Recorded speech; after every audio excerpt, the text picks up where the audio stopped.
한국의 발목을 잡은 박정희와 박근혜가 생각 없이 합의한 문구가 있습니다.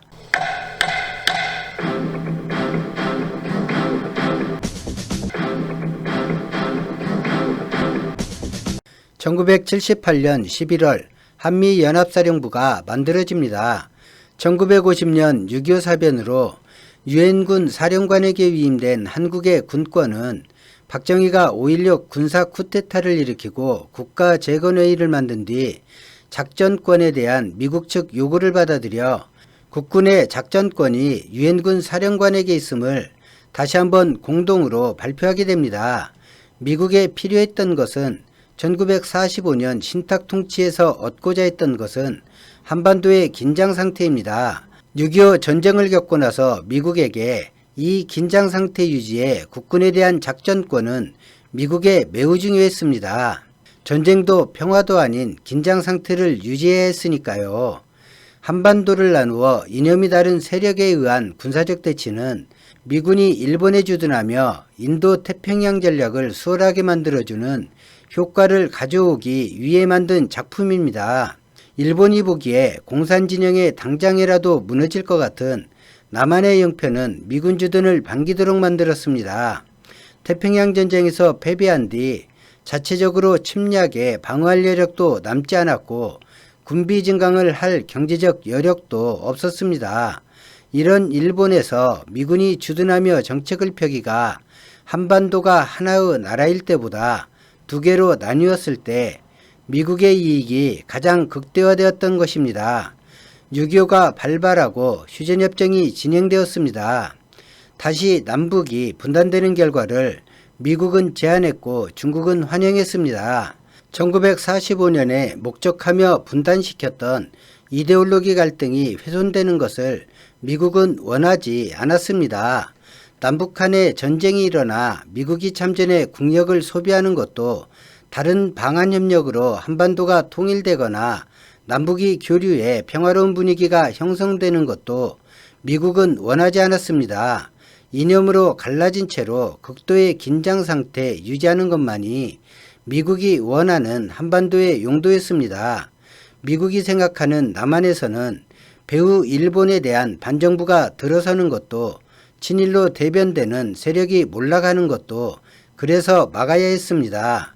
6.25 전쟁이 휴전 협상에 들어가자 일본은 미국의 이런 속내를 알게 됩니다.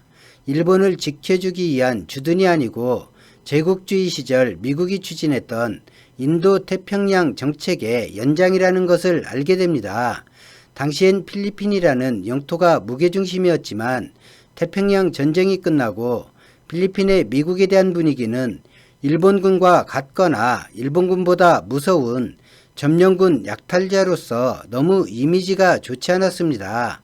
미국은 필리핀에서의 만일의 경우를 대비해 대체하거나 비슷한 효과를 거둘 미군의 주둔지가 필요했던 것이고 일본을 이용한 인도 태평양 정책이 대안으로 떠오르고 남북한 분할과 긴장 유지는 그래서 중요했습니다. 그런 미국의 속내를 알게 된 일본은 미국이 원하는 요구를 충족해주면서 한편으로 미국의 목소리를 내기 시작하고 특히 한반도와 관련해 일본의 영향력을 키우기 위해 미국의 힘을 이용하기 시작합니다.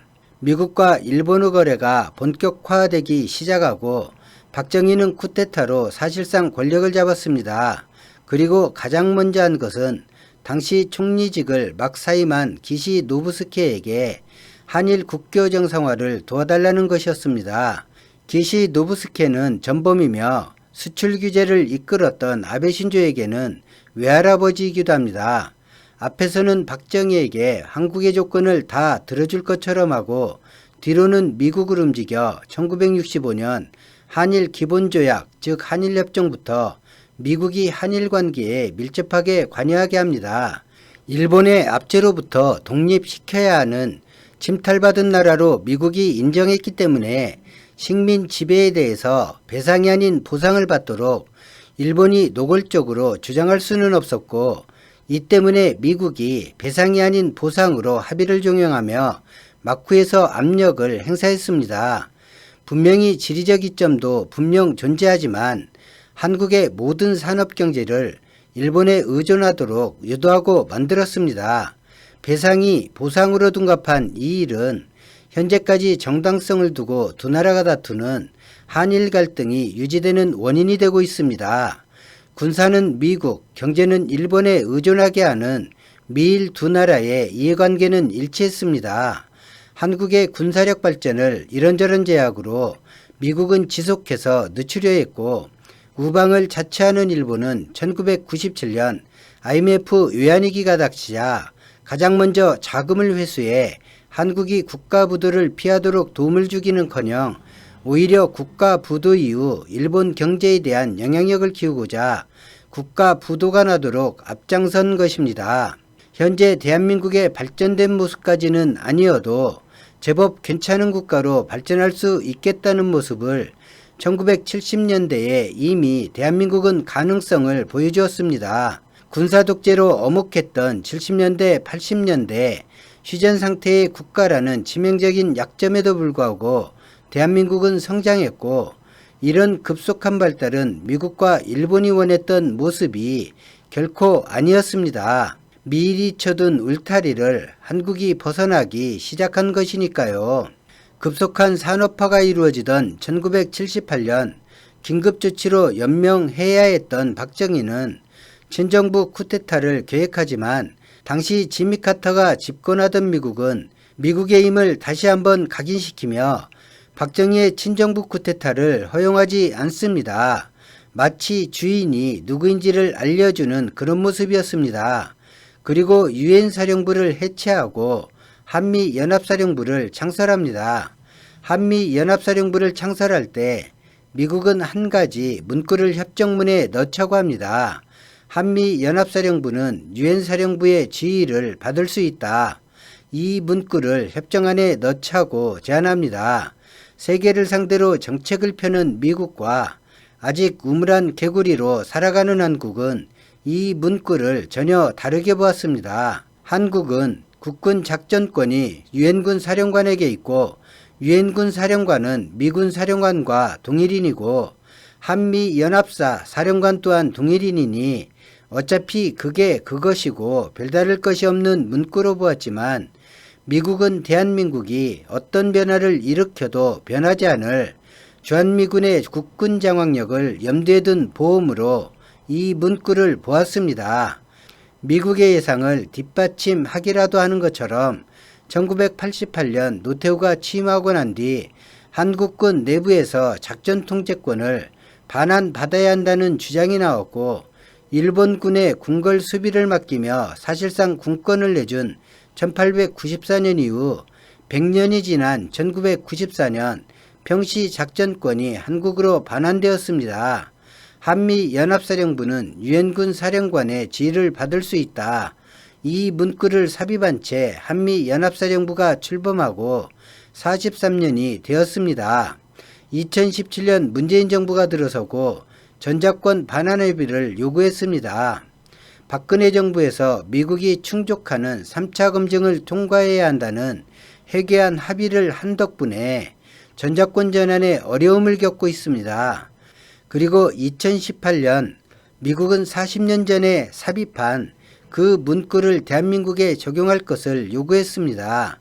그래도 다행스러운 것은 지휘를 받는다는 것이 아닌 한국이 승인해야 발동되는 받을 수 있다로 문구가 되어 있다는 것입니다. 미국은 이 문구를 받는다로 수정을 요구하고 있고, 한국은 이를 거절하고 있습니다. 전작권이 반환되면 한미연합사령부는 해체되고 미래연합사령부가 발족합니다. 받을 수 있다. 이 문구를 받는다고 수정하게 되면 현재 정전협정 준수를 감독하는 역할에 불과한 유엔사가 미래연합사령부를 지휘하게 되고, 유엔군 사령관은 주한미군 사령관이 겸직합니다. 미래연합사령부에서 한국군 대장이 사령관이 되어도 부사령관인 주한미군 사령관의 지휘를 계속 받게 되는 희한한 모습이 만들어집니다. 사실상 전작권 반환이 무력화되는 것입니다. 1894년 궁궐 수비를 일본군에게 맡긴 이후 127년이 되었습니다. 이제 이런 치욕을 끝낼 때가 되었습니다. 미국 스스로가 전작권을 반환해도 주한미군은 떠날 수 없고 해구산 제공도 포기할 수 없다고 밝히고 있습니다. 국내에서 불필요한 이런저런 우려가 반환받으려는 정부의 힘을 빼고 있고 불필요한 갈등을 만들고 있습니다. 오늘 영상은 여기까지입니다. 고맙습니다.